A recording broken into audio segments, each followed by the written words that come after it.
저희가 산상수훈을 읽어가면서 하나님의 나라의 가르침에 대해서 우리가 말씀을 들었습니다. 그리고 마태복음 8장에서 9장에 있는 말씀들은 예수님께서 기사와 이적을 나타내 보이시면서 하나님 나라의 능력을 나타내 보여주시는 것이라고 이미 말씀드린 바가 있습니다.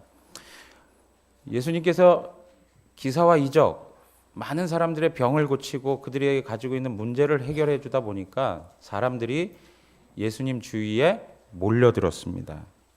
자신들의 인생의 문제를 해결해 주는 그런 예수님에게 가까이 하려고 했던 것이 이제 그 사람들의 마음이었을 것입니다. 그들에게 있어서 예수님은 영웅이었습니다. 그런데 예수님께서 오늘 본문 말씀 보니까 갑자기 우리가 건너편으로 가자 이렇게 말씀을 하십니다. 수많은 사람들 사이에 둘러싸여 있었는데 예수님께서 우리는 이제 건너편으로 가자.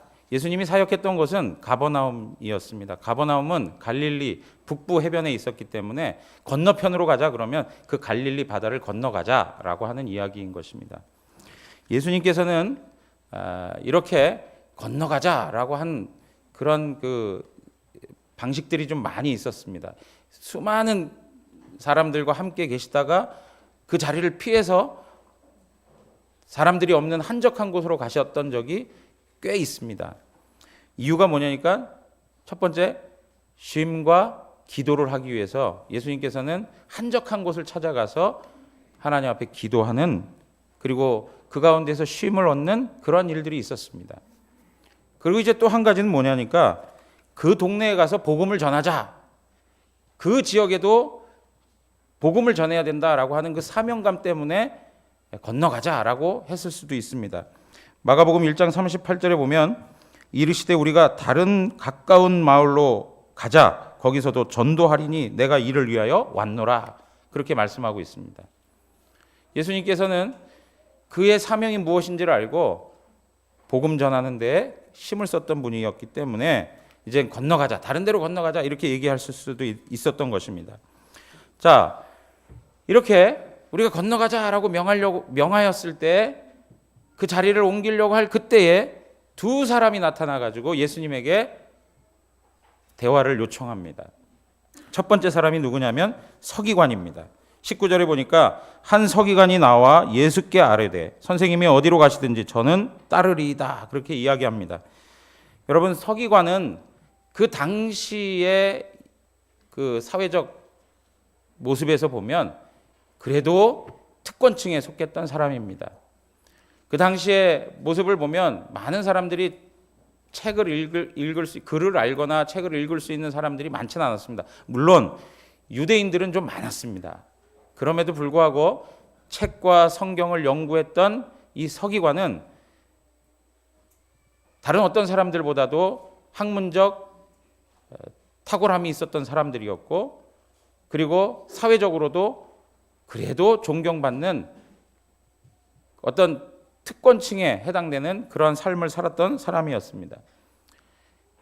갈릴리에 있었던 서기관들은 하급 관료처럼 지낼 수 있었지만 예루살렘에서 또 서기관의 일들을 했던 사람들은 바리새인들과 사내들인 그 공회원들하고 연결되어 가지고 정치적인 그러한 입장을 추구했던 사람들도 있습니다.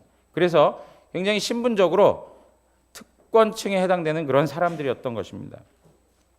그런데 이런 사람들이 성경 우리 복음서를 보면 예수님을 대적해서 예수님하고 항상 대척점에 서 있는 것을 볼 수 있습니다. 항상 예수님을 어떻게 하면 죽일까, 그 바리새인들과 모의하는 일에 서기관들이 붙어 있는 것을 볼 수가 있습니다. 이러한 서기관들이 공부를 많이 해가지고 정말 다른 사람들로부터 야, 저 사람 탁월한 선생이구나, 저 사람 탁월한 랍비구나, 전문적인 서기관이 되기까지 공부를 한 후에 실질적으로 랍비를 따르면서 그 가운데서 또 그 서기관으로서 배워야 할 그런 과정들을 밟아갔던 것이 그 당시의 풍습이었습니다. 공부만 하고 끝나는 게 아니라 랍비의 제자가 되어서 그 랍비로부터 많은 것을 또 배우고 또 훈련받고 해서 전문적인 서기관 또 랍비가 되는 그런 과정들을 밟아왔던 것입니다. 오늘 본문 말씀을 보면 이 서기관이 예수님에게 뭐라고 얘기합니까? 선생님이요 이렇게 얘기합니다. 선생님이요. 이 서기관이 선생님이요 라고 한 말에는 랍비요 라고 하는 말하고 똑같은 것이죠. 그러니까 이 제자의 입장에서 보면 예수님을 자신의 랍비로 두고 싶었던 거예요. 서기관이 예수님을 부르고 이렇게 이야기합니다. 주님이 어디로 가시든지 저는 주님을 따르겠습니다. 이렇게 고백을 하고 있는 것입니다. 굉장히 예수님이 듣게 되면 유쾌한 고백일 수 있습니다. 야, 참 감사하다. 나와 함께 하겠다니 참 고맙다. 뭐 이렇게 생각할 수 있습니다. 그런데 오늘 전체적인 본문의 내용들을 보니까 예수님이 가시는 것과 서기관이 따라가겠습니다라고 하는 것에 인식과 정도의 차이가 있는 것을 우리는 볼 수 있습니다. 예수님이 어디로 가는 것, 예수님이 가시는 그 길, 그리고 서기관이 봤을 때 예수님이 가는 그곳은 너무나도 차이가 있었다는 것을 성경을 통해 볼 수 있는 것이죠. 첫 번째 어떤 차이입니까? 인식의 차이가 있었다는 것입니다. 이 서기관은 메시아를 통해서 주어지는 복이 바로 현세적인 복이라고 생각을 했던 거예요. 오늘 예수님께서 그 서기관이 이야기한 그 말씀을 듣고 언급한 표현이 무엇이냐니까 여우도 굴이 있고 새도 거처가 있다. 그런 이야기를 해요. 여우도 굴이 있고 새도 거처가 있다. 그런데 인자는 머리 둘 곳이 없다. 그런 말씀을 하세요. 오늘 예수님께서 하신 여우도 굴이 있고 새도 거처가 있다라고 하는 이 말씀이 하나의 힌트를 우리에게 제공해 주는 거예요. 무슨 힌트입니까? 이 서기관의 마음이 어떠한지를, 이 서기관의 그 인식이 어떠한 내용인지를 우리에게 설명해 주고 있는 거예요. 시편 84편 1절에서 4절로 가서 한번 보시면 만군의 여호와여 주의 장막이 어찌 그리 사랑스러운지요 내 영혼이 여호와의 궁정을 사모하여 새악함이요 내 마음과 육체가 살아계시는 하나님께 부르짖나이다. 나의 왕 나의 하나님 만군의 여호와여 주의 제단에서 참새도 제 집을 얻고 제비도 새끼들 보금자리를 얻었나이다. 주의 집에 사는 자들은 복이 있나니 그들이 항상 주를 찬송하리이다. 이렇게 고백을 해요. 이 구약 성경에 있는 말씀이죠. 주의 성전에서는 참새도 제 집을 얻고 제비도 새끼들 보금자리가 있다. 그리고 주님의 집에 거하는 자들은 복이 있다. 이렇게 이야기하고 있어요. 보금자리를 얻는다. 그리고 복을 받는다. 라고 하는 이러한 내용들이 이 서기관에게 있어서는 세상적인 번영이었고 세상적인 행복이었고 세상적인 성공이었던 것을 우리는 볼 수가 있는 것입니다. 인간적으로 안정을 얻게 되는 것, 인간적으로 안식을 누릴 수 있는 것, 이 세상에서 찾을 수 있는 편안함과 안락함을 누릴 수 있는 것, 이러한 방식으로 지금 서기관의 마음 가운데 주님을 따른다는 것이 그런 인식으로 자리 잡혀 있는 거예요. 아, 저 메시아를 따르면 내가 이런 복을 얻을 수 있겠구나. 자신의 영광과 안정과 번영과 성공과 부함의 복을 누릴 수 있는 그러한 분이 바로 이 예수님이구나. 이런 생각을 가지고 예수님을 따라갔던 거예요. 그러니까 이 서기관은 이 랍비 예수에게 정말 잘 가르침을 받아가지고 조금은 이분을 따라가고 지금 이분을 섬기는 데 있어서는 어려울 수 있겠지만 이분이 사람들로부터 칭송을 받고 사람들로부터 에워싸임을 당하는 것처럼 자기 자신도 훌륭한 랍비가 돼가지고 세상에 특권을 누렸으면 좋겠다 하는 것이 이 서기관의 마음 가운데 있었던 것이죠. 마태복음 7장 28절에서 29절에 가서 한번 보시면은요. 우리 한 목소리로 읽겠습니다. 예수께서 이 말씀을 마치심에 무리들이 그의 가르치심에 놀라니 이는 그 가르치시는 것이 권위 있는 자와 같고 그들의 서기관들과 같지 아니함일러다.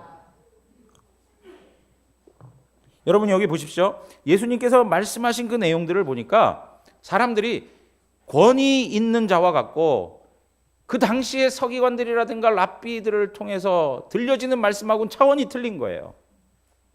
그러니까 이 서기관의 입장에서는 그 탁월한 예수님을 자기의 선생으로 모시고 자기가 그 밑에서 훈련을 받으면 지금 수많은 사람들에게 둘러싸여 있는 예수님의 모습처럼 자기 자신도 세상적 명성도 얻고 세상에 그런 성공과 안정도 얻을 수 있다라고 하는 이런 막연한 인식을 하고 주님 앞에 왔던 것입니다. 우리가 신앙생활 하면서 이러한 모습들을 가지고 하나님 앞에 나설 때가 있죠. 처음 주님을 영접했을 때 이런 동기로 하나님 앞에 나오신 분들 분명히 있을 거예요. 아, 예수 믿으면 꼬였던 인생이 풀려진다더라. 아, 예수 믿으면 건강의 복이 주어진다더라. 아, 예수 믿으니까 가정이 화목해진다더라. 예수 믿으니까 복권도 잘 당첨된다더라. 뭐 이런 그 이야기들로 마음 가운데 아, 나도 이제 그렇다면 예수를 한번 믿어봐야겠다. 그리고 찾아 나오신 분들이 분명히 있을 거예요. 그런데 여러분, 그러한 인식을 갖고 계속 주님을 섬기고 이 자리에 나와 예배한들 우리의 신앙은 성숙해질 수 없습니다. 성경이 말씀하고 있는 성도로서의 삶을 살아낼 수가 없습니다. 왜냐하면 그 마음과 그 인식이 전부 세상적 틀을 가지고 있기 때문에 세상의 것으로 채워지지 아니하면 하나님 앞에 살 이유도 없고 하나님 앞에 나갈 이유도 없고 예배할 이유도 없는 거예요. 디모데후서 4장 10절에 가서 보시면 데마는 이 세상을 사랑하여 나를 버리고 데살로니가로 갔고 그렇게 표현하고 있어요. 데마라고 하는 사람이 나오는데 이 사람이 어떤 사람이었다고요? 세상을 사랑했다 그래요. 세상을 사랑했다. 세상을 사랑한 사람이니까 어느 한순간에 주님을 버리는 거예요. 함께 동력했던 바울을 버리고 떠나는 거예요. 예수님을 따른다는 것이 무엇인지를 분명히 인식하는 게 중요합니다. 내가 신앙한다는 것이 무엇인지를 깨닫고 살아가야 될 필요가 있는 것이죠. 우리가 더 많이 먹고 더 많이 입고 더 많이 누리고 더 많이 얻어내기 위해서 신앙생활하는 거라면 그건 성경이 말씀하고 있는 신앙의 내용이 아닌 것이죠.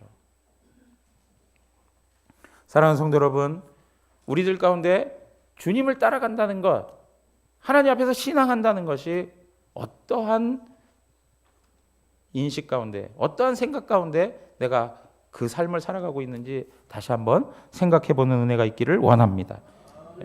우리는 하늘에 속한 하나님의 사람들입니다. 제가 그렇다고 이 일반적인 삶의 내용들을 부인하라는 것이 아닙니다. 분리주의자가 돼서 살라는 것이 아닙니다.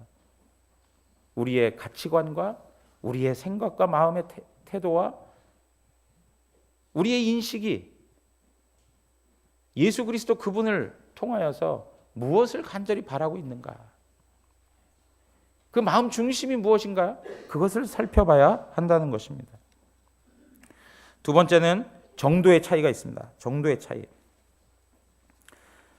서기관은 주님이 어디로 가시든지 주님을 따르겠다라고 이렇게 이야기했습니다.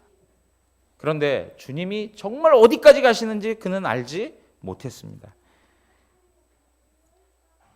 예수님이 수많은 군중들 가운데 쌓여 있었고 많은 표적을 보여주셨습니다.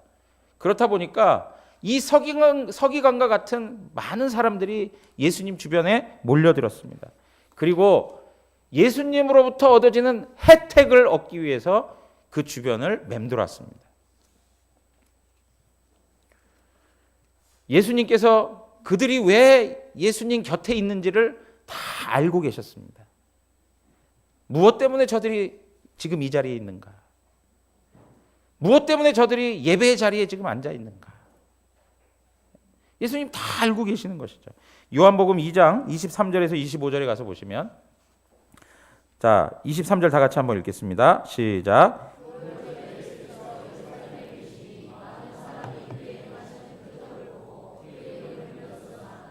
24절입니다. 예수는 그의 몸을 의탁하지 아니하셨으니 이는 친히 모든 사람을 아심이요 또 사람에 대하여 누구의 증언도 받으실 필요가 없었으니 이는 그가 친히 사람의 속에 있는 것을 아셨음이라. 아멘.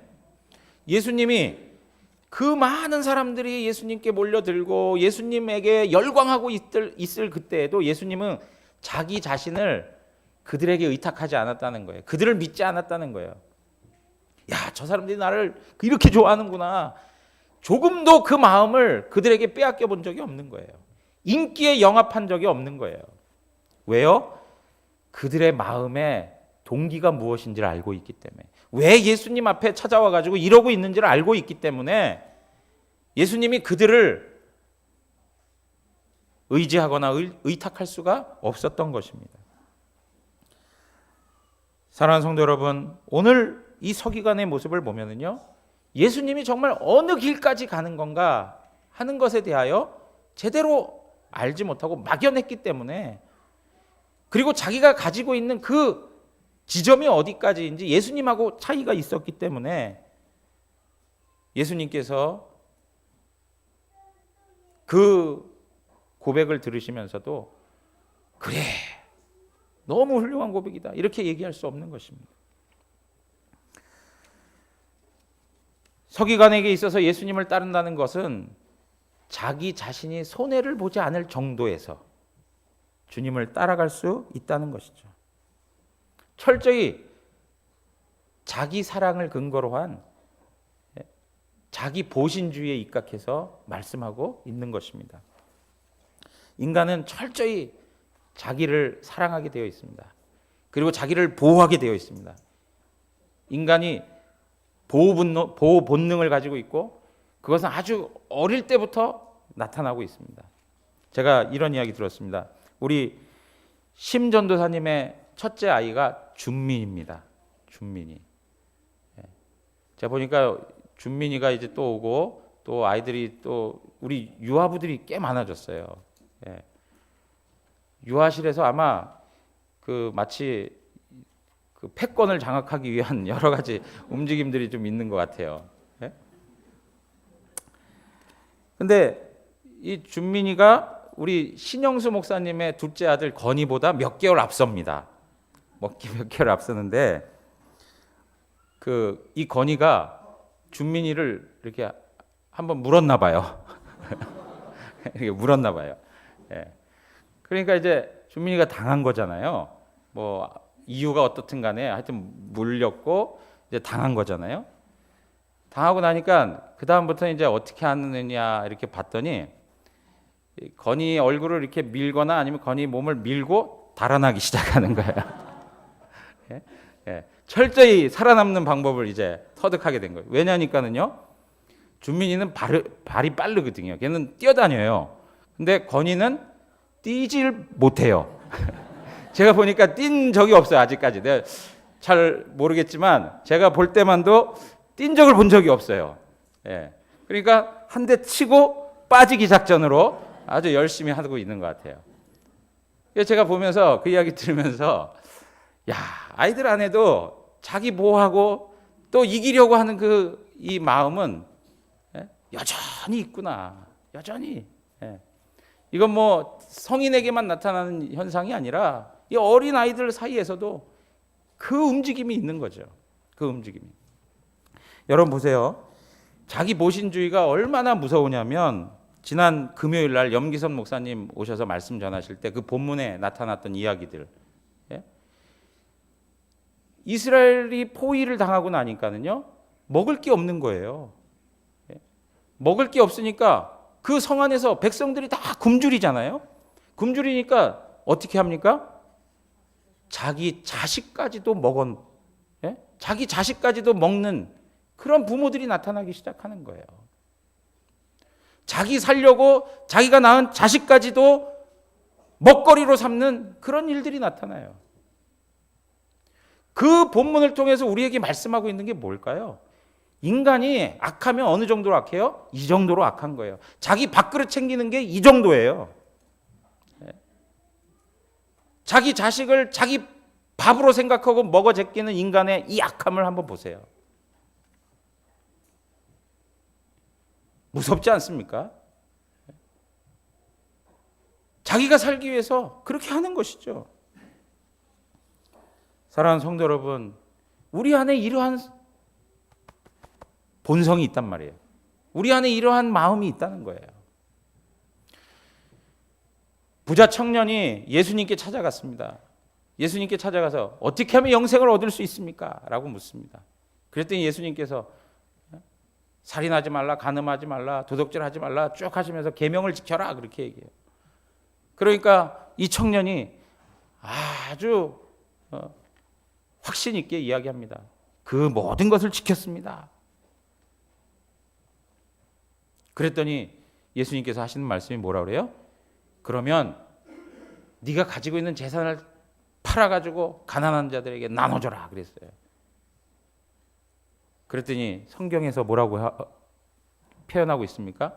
그가 근심하여 돌아갔다 그렇게 얘기해요. 근심하여 돌아갔다. 자기가 생존할 수 있는 그것, 자기가 절대 내놓을 수 없는 그것은 철저히 감추고 가리어서라도 내가 할 수 있는 정도껏만 하는 것이 바로 우리의 모습인 거예요. 우리 자신을 다 내어놓지 못하는 것이 바로 우리의 모습들인 것입니다. 철저히 계산적입니다. 우리 그런 이야기 하잖아요. 정도껏 합시다. 정도껏. 주님을 따라가는데 주님께서는 우리를 위해 생명을 다 바쳐주셨는데 우리는 정도껏 합시다. 이렇게 얘기하는 거예요. 정도껏 합시다. 그러나 우리 주님께서는 우리에게 말씀하시는 게 무엇입니까? 정성껏 삶을 드리라고 말씀하는 거예요. 우리의 삶을 들여서 하나님 앞에 내어놓으라 이렇게 말씀하고 있는 거예요. 사랑하는 성도 여러분, 내가 생각하고 내가 그어놓은 선, 그것이 우리 가운데 분명히 있습니다. 주님을 위하여 헌신하고 봉사하고 섬기고 이 땅을 살아가면서 하나님 자녀로 살아가면서도 내가 거놓은 선이 분명히 있어요. 그 이상을 넘어가서는 안 되는 거예요. 지금 서기관이 가졌던 삶의 태도가 무엇입니까? 바로 이거죠. 자기가 가지고 있는 선을 넘어가지 않아요. 그걸 포기할 수가 없어요. 예수님께서 십자가까지 가는 것, 죽음에까지 가는 것을 알지 못해요. 본인은 거기까지 갈 수 없는 것이죠. 자기가 가지고 있는 선에서만 가는 것이에요.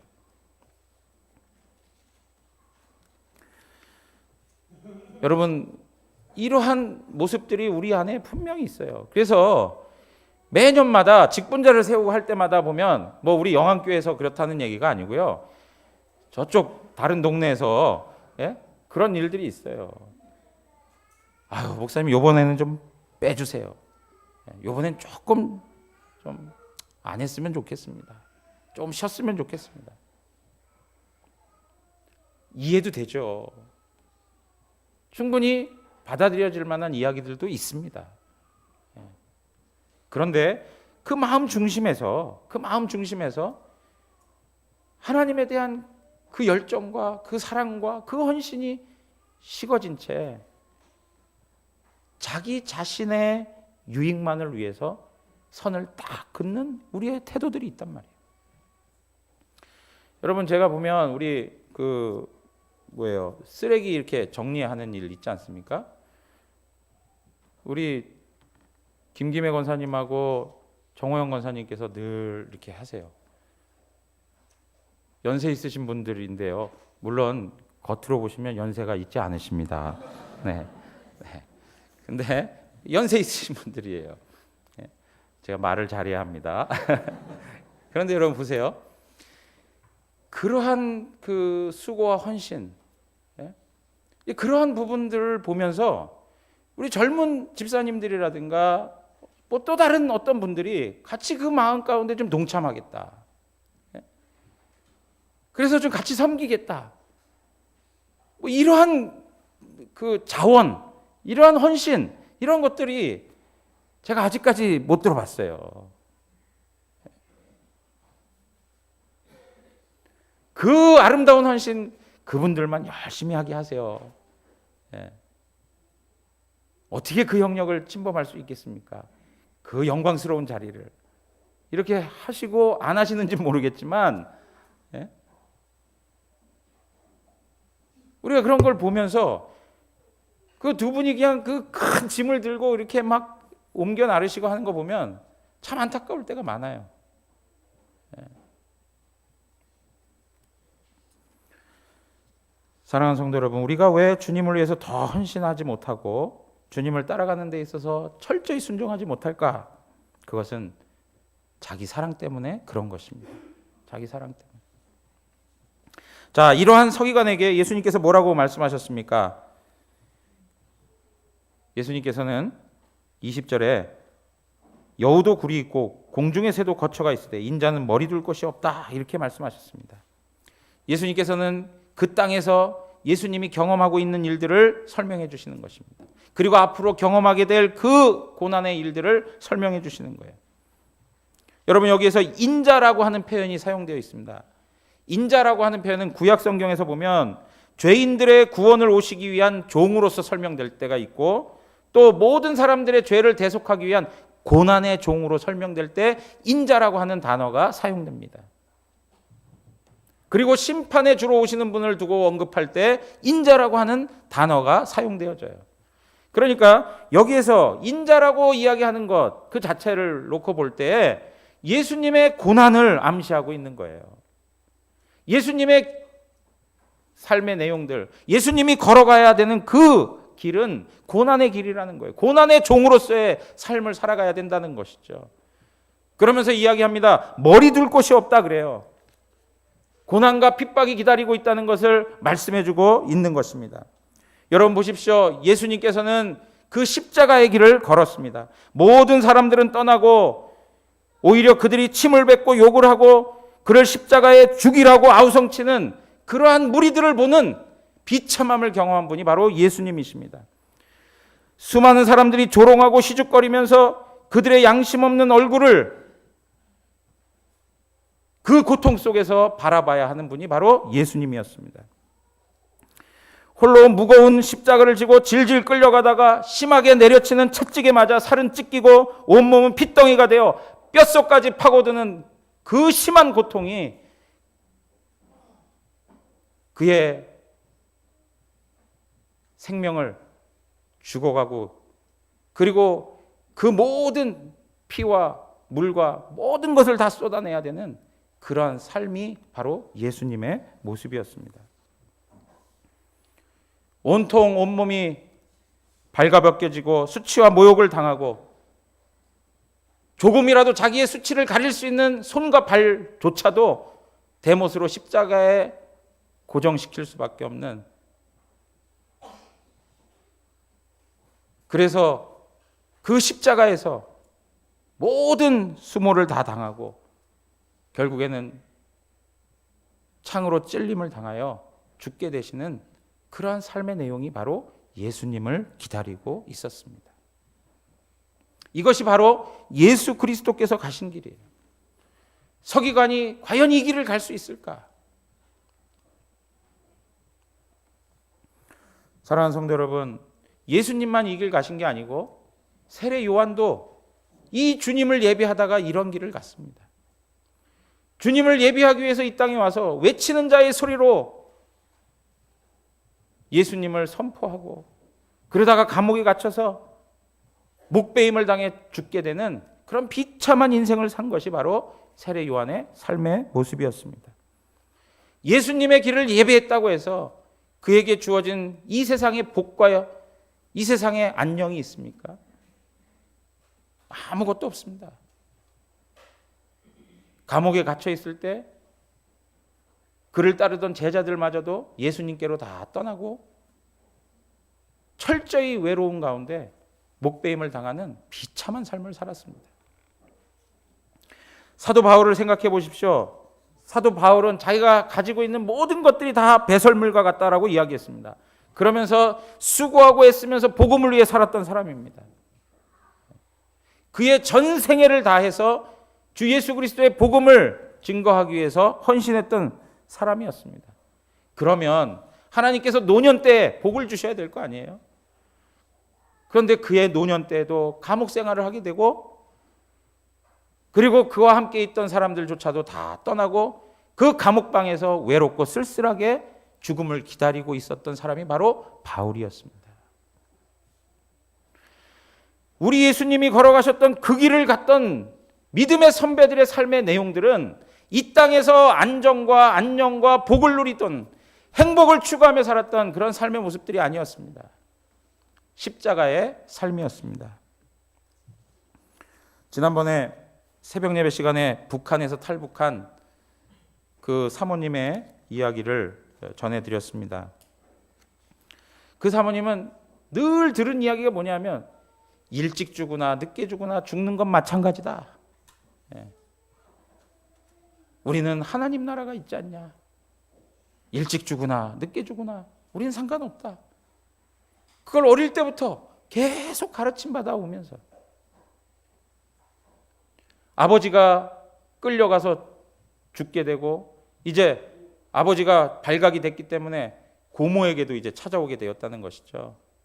자기의 고모에게 보위부가 찾아와서 끌고 갈 날을 기다리고 있는데, 고모가 자신의 집에 와서 그러더라는 거예요. 나는 이미 대답할 준비가 됐습니다.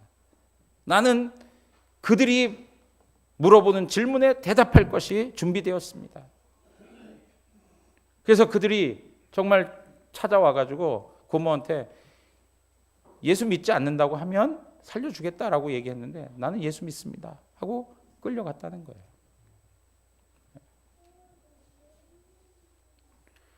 가족 식구들 한 명 한 명이 예수 믿는다는 그것 때문에 끌려가서 죽음을 당하는 그러한 현실들, 그것이 바로 예수 그리스도 안에 있는 자들이 경험하게 되는 삶의 내용인 것입니다.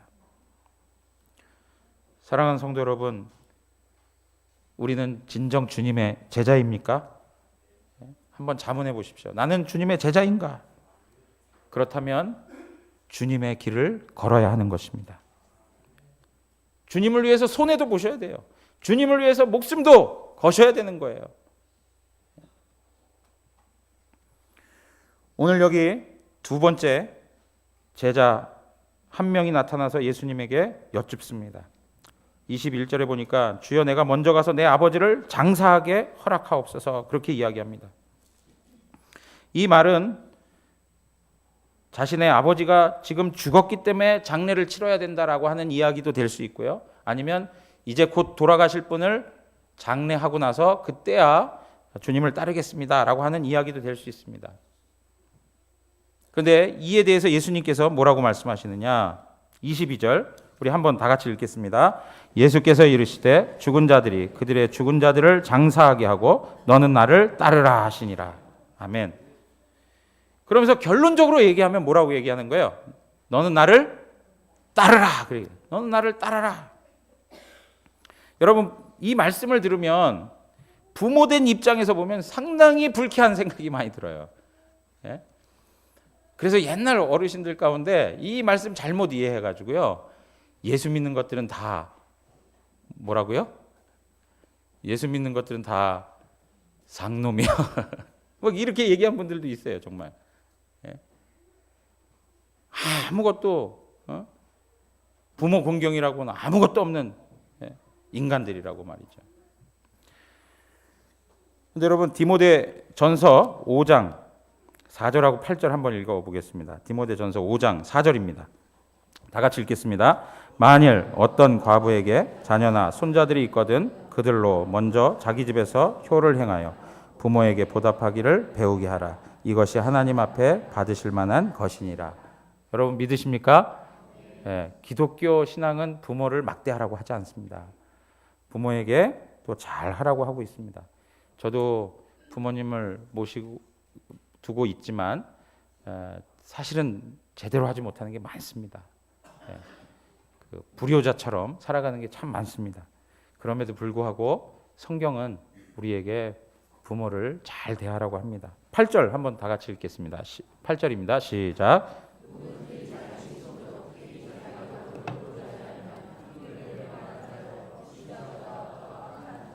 네, 누구든지 자기 친족, 특히 자기 가족을 돌보지 않으면 불신자보다 더 악하다 이렇게 얘기까지 해요. 예. 그런데 그러니까 오늘 이 주님께서 말씀하신 이 말씀, 죽은 자들이 그들의 죽은 자를 장사하게 하라, 그리고 넌 나를 따라라 하신 말씀은 부모와 자식 간의 관계를 설명하기 위해서 언급하신 말씀이 아닌 거예요. 예. 그러니까 이 말씀을 가지고 부모 자식 간의 관계를 설명하는 그런 표현으로 우리가 이해해서는 안 된다는 것입니다. 그러면 오늘 이 본문을 통해서 예수님께서 우리에게 하고 싶은 말씀이 뭐냐니까, 지금 위에 이 서기관들의 이 사건을 통해서 예수님께서 말씀하시는 게 뭡니까? 주님을 따르라는 거잖아요. 그죠? 주님을 제대로 따르라는 거예요. 이 세상에 집착하지 말고 내가 거놓은 한계에 머물러 있지 말고 생명까지 들여 주님을 따라가라는 거예요. 근데 그것이 왜 가능하냐 이거죠. 왜 제자들에게 그것이 가능하냐 이거예요. 왜 예수님께서 우리로 하여금 따르라고 요구하시는 데에는 충분한 이유가 있기 때문에 따르라고 하는 거예요. 아무것도 없는데 따르라 이렇게 얘기하신 게 아니라는 거죠. 무슨 얘기냐면 오늘 여기 보면 죽은 자들이 그들의 죽은 자를 장사하게 하라 그렇게 얘기합니다. 죽은 자들이 그들의 죽은 자를 장사하게 하라. 여기 죽은 자들이라고 하는 것이 두 번 반복적으로 나타나고 있습니다. 처음 나온 죽은 자들은 어떤 사람이냐면 육체적으로 살아있는 사람들입니다. 맞습니까? 예, 육체적으로 살아있는 사람들이 육체적으로 죽은 사람들을 장사하라는 거죠. 그러니까 여기서 육체적으로 죽은 사람, 육체적으로 죽은 그 사람들을 통해서 뭘 설명하고 싶은 거냐면 살아있는 그 사람들도 죽은 존재라는 거예요. 지금 죽음이라고 하는 이 개념을 가지고 예수님께서는 살아있어도 죽은 자들이 있다는 거예요. 살아있어도 죽은 자들이 있다. 세상은 살아있어도 죽어 있다라고 이야기하는 거예요. 어떻게 하면은요? 예수 밖에 있으면. 예수 밖에 있으면 살아있어도 죽은 자라는 거예요. 오늘 여기서 말씀하고 있는 건 무엇이냐니까 제자들은 어떤 존재냐? 제자들은 이 세상과는 다르게 생명을 가지고 있고 소망을 가지고 있고 영생을 가지고 있는 그러한 하나님의 자녀라는 것을 말씀해 주고 있는 거예요. 여러분 보십시오. 세상은 결코 새로운 것을 만들어낼 수가 없습니다. 세상은 지금까지 만들어내는 결론이라고는 죽음밖에 없습니다. 그래서 창세기에 나오는 족보를 한번 보시면 누가 누구를 낳고 어떻게 됩니까? 죽었더라예요. 세상은 생명을 일으킬 수가 없습니다. 세상 안에서 발견할 수 있는 것은 소망적인 것이 없습니다. 전부 다 죽음입니다. 그러나 예수 안에 있는 자들, 예수님을 따라가는 제자들, 그들에게는 생명이 있고 소망이 있고 그들에게는 이 세상에서 만들어낼 수 없는 영생이 있다는 것입니다. 특별한 생명을 소유한 것이 바로 제자들이라 이렇게 얘기하는 거예요. 그렇기 때문에 예수님께서는 나를 따르라는 거예요. 어디까지 따라가야 될까요? 십자가 죽음까지 나를 따라오라는 거예요. 왜요? 그래도 우리는 살아나는 존재라는 것이죠. 이 땅에서 육체적으로 죽어도 된다는 거예요. 왜? 우리는 영원히 살아가는 존재이기 때문에. 이 세상은 그 생명을 일으킬 수 없다는 거예요. 이 세상은 다 죽어 있다는 거예요. 방법이 없어요. 대안이 없어요. 해답을 주지 못해요. 결론이 죽음이에요. 그러나 하나님의 자녀들, 하나님의 백성들, 예수 그리스도를 따라가는 제자들, 그들은 하늘의 생명을 누리는 존재이고 이 땅에 죽어져도, 이 땅에 실패를 해도 영원한 생명 가운데 나아갈 수 있는 그러한 소망 있는 자들이라는 것을 우리에게 말씀해주고 있는 것입니다. 사랑하는 성도 여러분, 예수 안에 있다는 것이 이렇게 부유하다는 것을 다시 한번 기억하길 바랍니다. 예수 안에 있다는 것이 이렇게 다르다는 것을 아셔야 돼요. 세상을 살아가지만 하늘에 속한 하나님의 존재로서 다른 방식을 가지고 살아가는 것이 바로 예수 믿는 사람들인 것입니다. 우리에게 주어지는 결론은 죽음이 아니라 생명인 것입니다.